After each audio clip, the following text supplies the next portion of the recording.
السلام عليكم.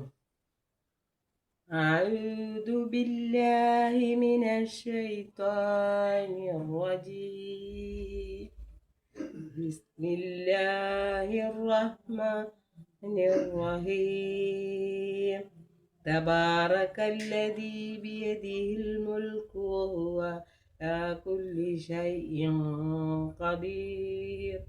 الذي خلق الموت والحياة ليبلوكم أيكم أحسن عملا وهو العزيز الغفور.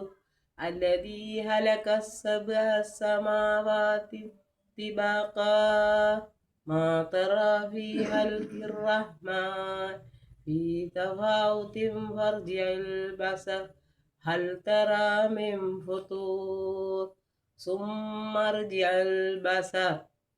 ഈ സൂറത്ത് മുൽക്ക് സൂറത്ത് 2-ാം ജുസാണ്. നമ്മളെ വിശുദ്ധ ഖുർആനിലെ 2-ാമത്തെ ജുസാണത്. മുൽക്ക് സൂറത്ത് ഇത് ദിവസവും ഏഷമായിരിക്കടയിൽ ആദത്താക്കി ചൊല്ലിയ നല്ലതാണ്. നമ്മളെ ഖബറിലേക്കുള്ള സൂറത്താണ് കേട്ടോ. എന്നാൽ ശരി, അസ്സലാമു അലൈക്കും.